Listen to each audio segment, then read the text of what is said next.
magbukas ng passport. Ayan, sumakay na pala ako ng bus. So, Cebu Pacific Bus. Sakay kami ng bus para hindi kami matatagalan papunta sa eroplano dahil medyo malayo yung eroplano.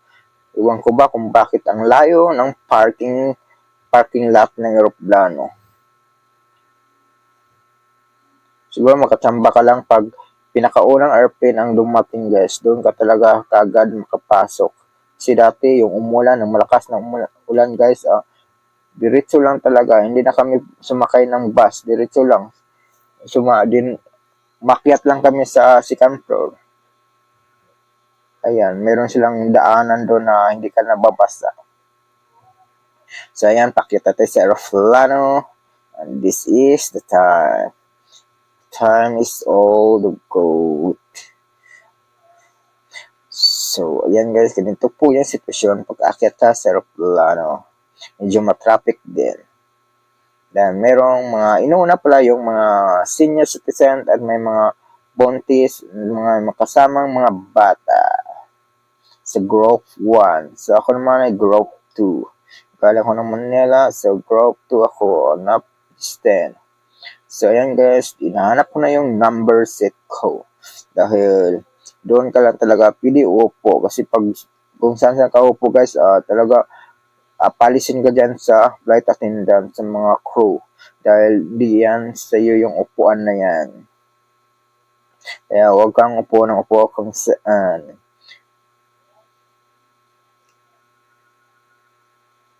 Then, naka-assign na po yung mga tao dyan kung saan sila upo. Let's go. Ayan. So, nakita ko ng upuan ko at saka nakit ko na yung bag ko sa safety bucket. So, ayan. Dito tayo sa window seat. Saka, ayan guys. Instant familia na ako. Meron akong instant familia dahil may katabi ko yung may babae at saka may anak. So, nagkaroon ko ng pamilya kagad. Sumakay lang ako ng eroplano. Nagkaroon ako ng pamilya. Instant family. So, ayan guys, lipad na. At saka, take off na po yung eroplano. So, ayan, namimiss ko naman ang Manila. So, tuwing akong sasakay ng eroplano, pag lingko, so, namimiss ko kagad yung mga kaganapan dyan sa mga traffic, mga mausok, yung mga basta, namimiss ko kagad yan. Pag nakasakay ng aeroplano, makikita ko talaga kung ano kahirap dyan, namimiss mo kagad. So, ayan. Ito na tayo sa kalangitan. Nakikita natin ang the blue sky. So, yan na po yung mga building guys. Para ng Lego. Lego na kay-liit. Ang liit-liit na ng mga building. Abot tanaw na natin yung mga building pag nasa Impapawid na tayo. Buti na lang hindi masyado cloudy ngayon.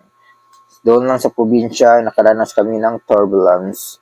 Sumalog-alog yung eroplano. Pero kinaya naman ng eroplano. Hindi naman masyado kalakas yung turbulence.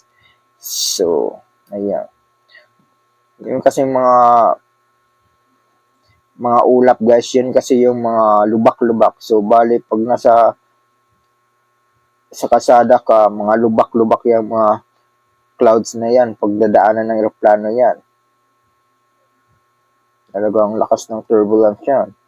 Alog ng alog. Akala mo naman anong nangyari na.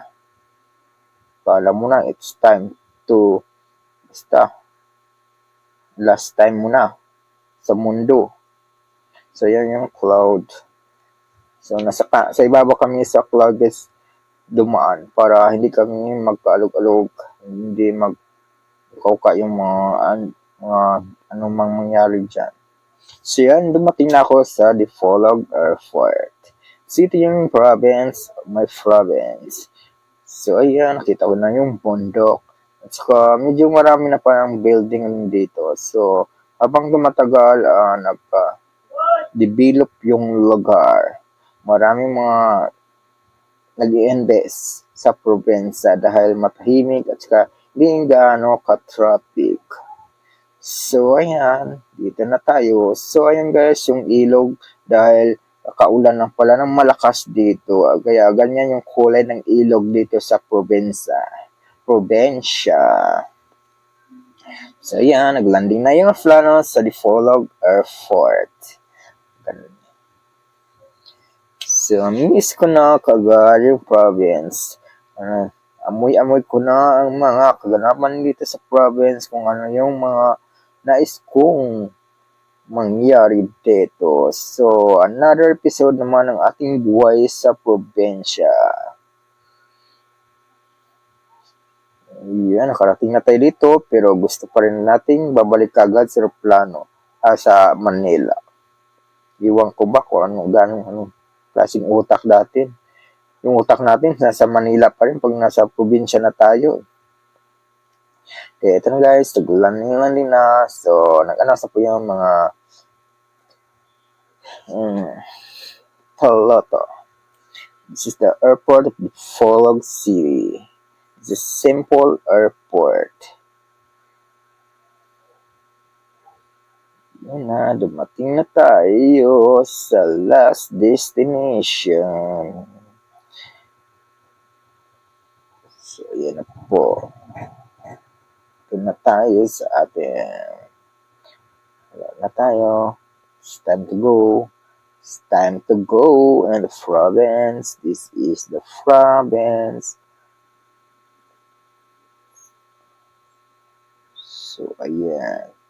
So, nag-u-turn ng aeroplano.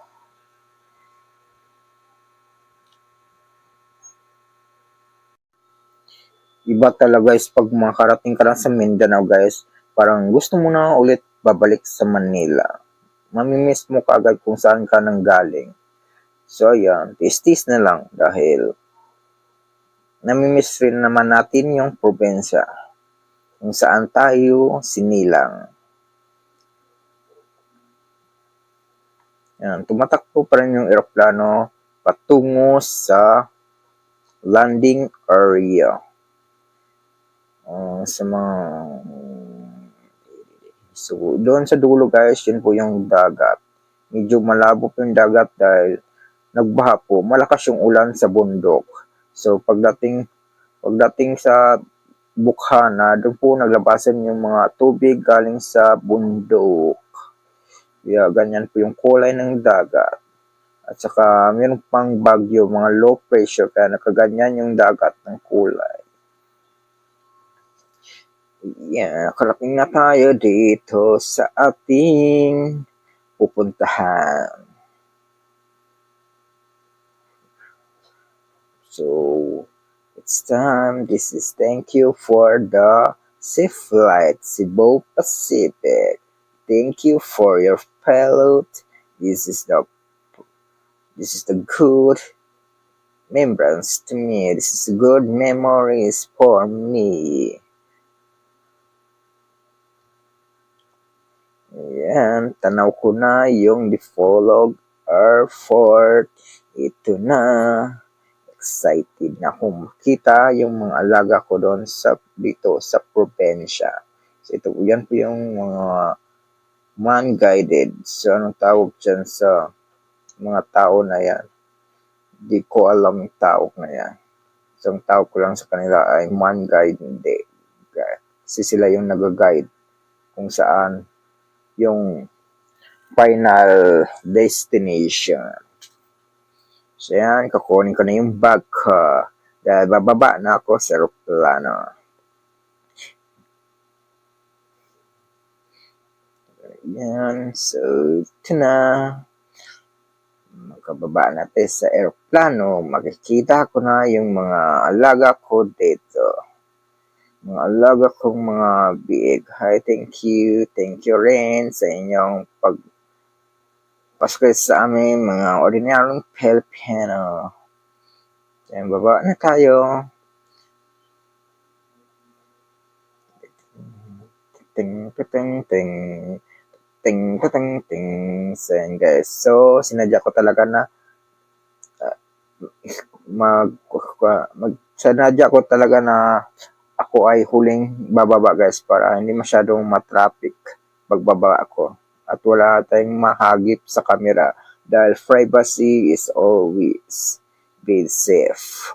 Kaya hindi tayo pwedeng makita lahat ng mga tao kung ito man kasi privacy nila ay iningatan natin. Dan hindi lahat ng tao ay kailangan makita sa camera. Merong mga tao na hindi talaga nila kailangan ng mga makita sa internet, mga pagmumukha nila.